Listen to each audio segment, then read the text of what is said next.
podcasts brought to you by Real Terryo Radio. Lose control.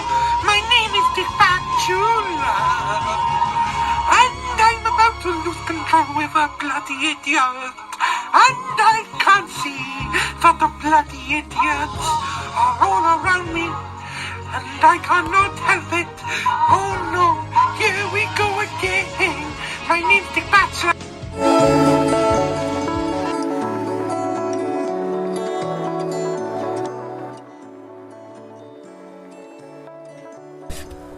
Hello, my name is Dick Batchelor, and I'm here to tell you about the ups and downs of someone who's lost the love of their life and fell in love with my uncle's personal assistant, Gupta San. He's also mine. So I've been sent by my uncles as a punishment to spy on one of their companies in the Mediterranean. And let's just say we're not getting off to a good start. I'm currently being arrested. I'm in a police van going 50 miles an hour down the autobahn with a siren. However, I have met a lovely man who I'm handcuffed to. His name's Flick and he's an inspector. Earns about €40,000 a year and has his own house. No children or wife. But he has desires on someone named Elga. So we arrived at Munich police station and I'm being booked in by Flick, and the sergeant asked for my address, so I give it in Bombay, just in case. I was allowed to make one phone call, so I made it to my uncle old Mr. Batchelor. He's got a stock. He's able to manage these situations very well. I was then shown to a shed cell with a man sitting on a desk bed thing, and I kind of said to Flick, I think I know him from somewhere, but I can't place him. And then I started to think of the summer of 1999 when I was director of sandbags and working for my uncle's company, Fornsberg, political campaigning organisation. Here in Germany, kind of funny. And I met a guy named Manuel. But this guy isn't Manuel, but he looks a hell of a lot like him, and the stark look. Maybe they could be related. He had that look in his eyes. After the same look, I saw Mrs. Stone, J. Stone, bloody idiot, number 31's novel. After I handbagged her with my handbag. So we were left in the room. I was still shouting and screaming because I wasn't happy about the shed cell. At the end of the day, it's me, Dick Batchelor, and I don't do sharing unless it's on my terms. And this was not on my terms. I had no say about it and I was handcuffed. Oh well, dealy me. I then started to sit by the, with Manuel on the bed. Well, the guy I thought who looked like Manuel, I should say, but he did look like Manuel. And we were talking, and, something just occurred to me that he's Manuel. And about 20 hours later, I was still banging on the door, but by now, Manuel was sitting on the bed in a fetal position, crying like a baby, and I'm sitting in the doorway in the same position, not crying like a baby. I was just on the defensive, just in case. Oh, and they came and take me to the interrogation room from my cell. When I got into the room, I saw my cousin's son, Hubert from Gupta Batchelor. He didn't say a word to me, and I didn't say a word to him. This is the Batchelor's family training, see? So Flick comes into the room and handcuffed me to the table, so I could not leave or hit him with my handbag that he had confiscated, as well as my umbrella. That I smacked over Sandy's head, but in my defence, the CCTV shows that it was her fault and I didn't do this. So I'm being released on that charge. So my nephews, Hubert and Gupta, goes out of the room, and his new assistant is von Schmalhausen, and they were interrogating me, and I had a big shout and scream, and it was my nephew, and he said, "You can't go in there." And then there was a big bang on the door, and my uncle, old Mr. Batchelor, comes walking in, and he doesn't get around much, if I remember correctly. You know, he doesn't like walking at the best of it, and he's just had to walk up 50 flights of stairs. They didn't put a lift in. Now, followed by him was Uncle Randy and Mr. Batchelor, Leroy O'Leary, who will now be called as Leroy O'Leary. He is being marched in at gunpoint by his brother, Uncle young Mr. Batchelor. And following the brothers was the President of Germany.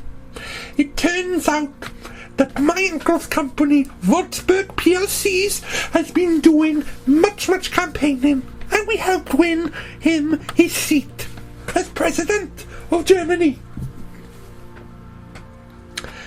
So I wasn't quite happy. I knew that I was going to be safe now.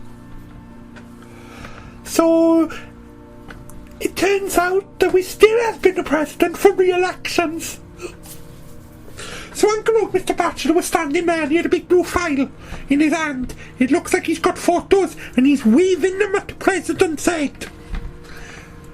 Yes, I was allowed to go, but I'm still being deported from Germany, and all I can say, I lived here for 6 months, and I'm glad I'm being deported, and I can never come back. So Flick has to take me to the police station, from the police station to the airport.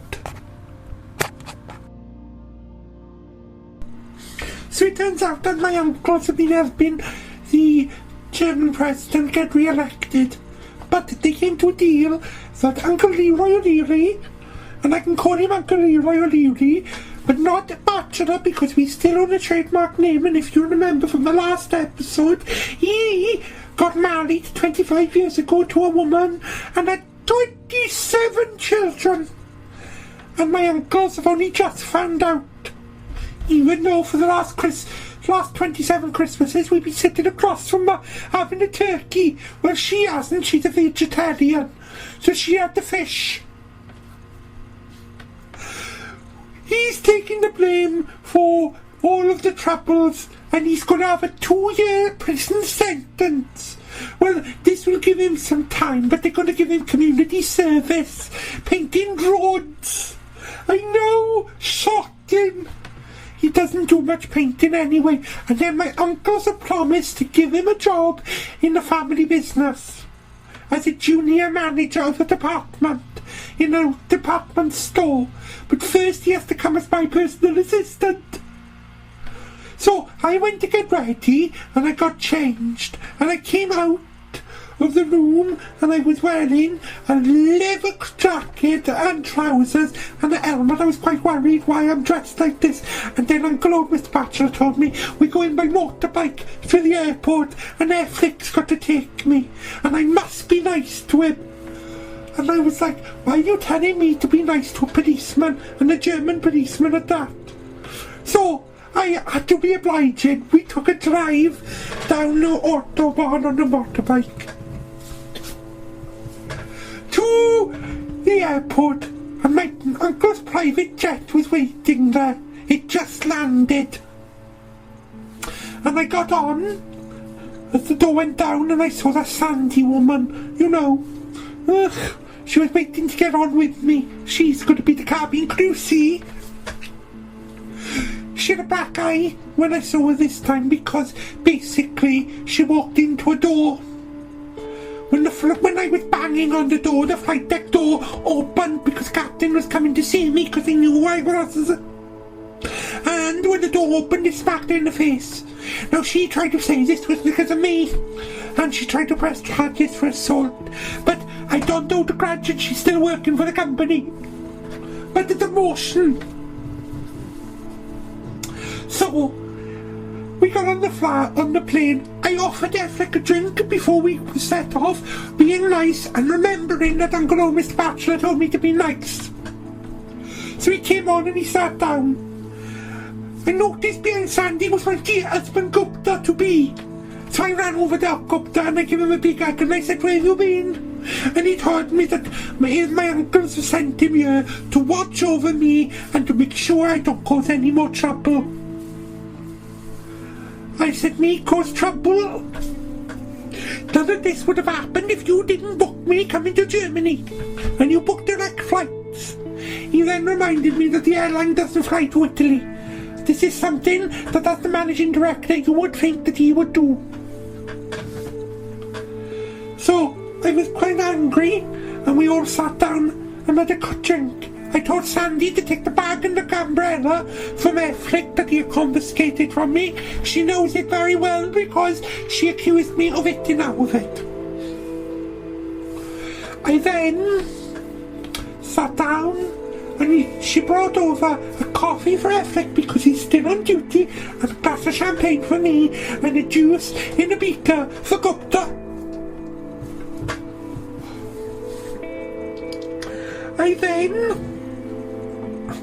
We were talking and I was sitting there and I was thinking to myself that Affleck, a full policeman and a German at that, is just like a normal person like me and Gupta, and he was telling me that he's one of us. And not one of us in my terms, but one of them, like Jason Stone's bloody idiot. Number 31. And he likes to sit in a corner and pretend he's a plant. And I said, "I've got one better for you." And I looked at Gupta and I gave him a look, and he knew that what I was going to do. And the engines were starting up with the plane anyway, so it was nearly time to go. And I knew we were going to lose our moment. So I said, "Why don't you come here and I show you before we go what I did to my ex-husband, J. Stone's bloody idiot, number 31. I then sat him on the air cabin crew seat, strapped him in, and cuffed him to the bar above the head, you know, just so he couldn't remove, put a blindfold over his head, then put a lampshade on top, and told him that he's got to try and light, before I let him go, he's got to try and light the lampshade up. If he can't, he's got to come with us. But before this, Gupta made him sign a contract when I was in the toilet, and a non-disclosure agreement, what means he can't tell anyone what happened. The plane took off, and let's just say we've kidnapped him, and now he's on the plane.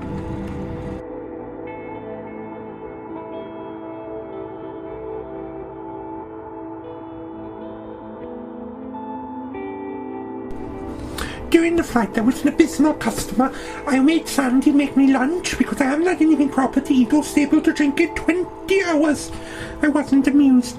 I told her then to go and run a bath in the private executive washroom, and it was only a 2-hour flight, but you know, and Gupta had to sleep because he's been travelling and crisscrossing the world, and I was confused and I didn't know how to feel or where to be, and I still smelled like prison, and I didn't tell Gupta that one of my ex-husbands was in a prison cell with me, and what happened that night.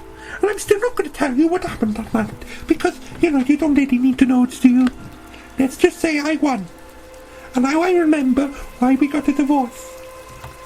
So, Affleck is still sitting in the crew seat, still trying to write up a lampshade. He's now worked out that the plane has taken off and we kidnapped him.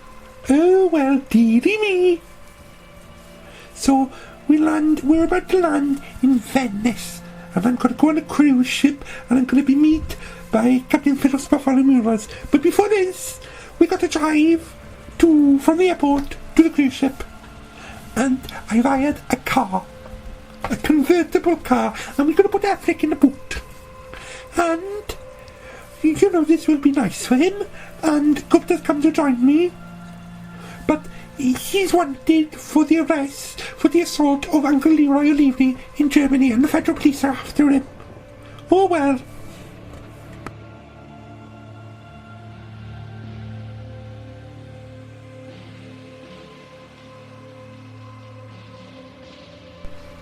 So I start we got in the hire car and we went driving to the port. Gupta was showing me on the way on the GPS tracking location on where to go. I don't normally drive, and it's been about 10 years since the last time I got in a car, and I drove myself. So, this can be an exciting experience. We saw 4 police cars, and I had to pull over at each time and ask directions on where I was going, with a little bit sozzled on the last one because I was still drinking. In the end, I pulled over and I let Sandy drive because she was still with us, because she is being transferred to the cruise department too. So, she drove us to the port, and it turns out she knew the way all the way, the bitch. So, when we arrived at the port, we decided to have some fun, and I got chucked out of the car and told her to walk to the cruise ship, and I drove. I saw 4 police officers. So I thought I was in Fast and Furious and Wood, and I decided to quickly go zooming past them. Next thing I know, I'm being chased around the port of Venice like there's no tomorrow, with police cars, blue flashing lights everywhere. I think I brought the port to a standstill. Oopsies. But we got out of the car very quickly and got on the ship. We left their flick with the car and the luggage and the policeman.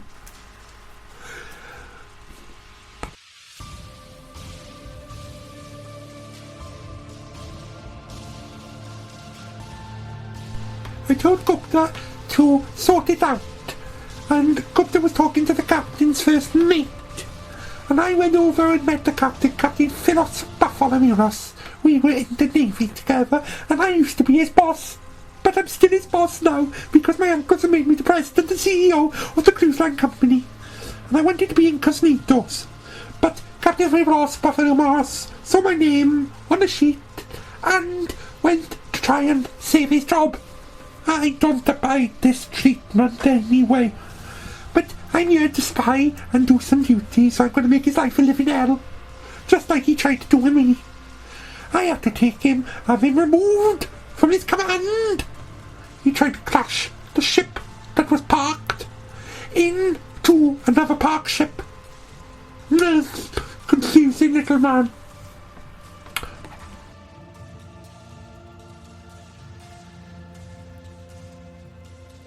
We arrived, followed by 3 police cars because I was doing 140 miles in a 20-mile-an-hour zone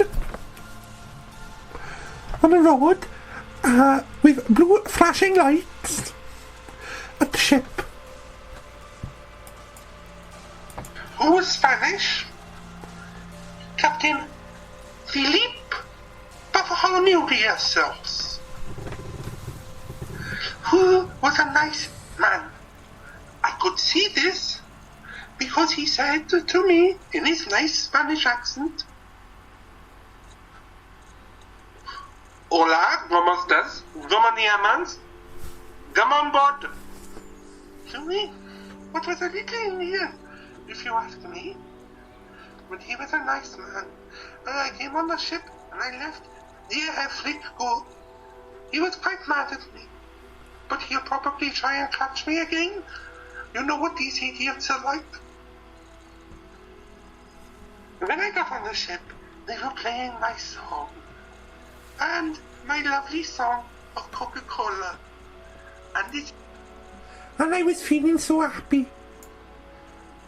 This is when I was at my present moment. And I was singing the Coca-Cola song like there was no tomorrow, and I was being shown the staff. I said to the staff, "Line up in your numbers, staff numbers," and Captain Philos Bartholomeus refused to give me his number and his name, and he refused to tell me where his room was. I told Gupta to take note. He also tried to remind me that he was in charge of the ship, and I said to him, "No, I own the company, so I'm in charge of this ship, and I can drive it." He said, "Prove it." I said, "You know I was in the Navy with you. I was your commanding officer. Now show me some more respect." And I told him to stand to attention, and then to go and swab the deck. He said the ship's captain can't be made to do this. I said, "I pay you wages." Then I told him to carry my bag and that he is moving out of his suite and moving somewhere else, and his suite is my suite. He wasn't amused because he is currently staying in the hotel suite where his normal cabin is being remade, and it's a presidential suite. Oh well, what can you do? I am the president of the company, see? Then I told him to carry the baggage. Flick still looked a bit upset, so I told Gupta to go and get one of the sailor boys to bring him on board. And we paid for a room for him. Captain Philos Bartholomew Ross tried to say that the ship was full. I said to him, because I wanted to be incognito and he spoiled the plan, well, if you didn't say who I was, you would have had an easy day. But now I'm here, and I require an entourage. So, he didn't look amused at this, because most of his crew have now got a share. You know, like I did in the prison. Oh well, join us next time for more interesting shocks and what's going to happen on our cruise around the Mediterranean. Podcasts brought to you by Real Terryo Radio.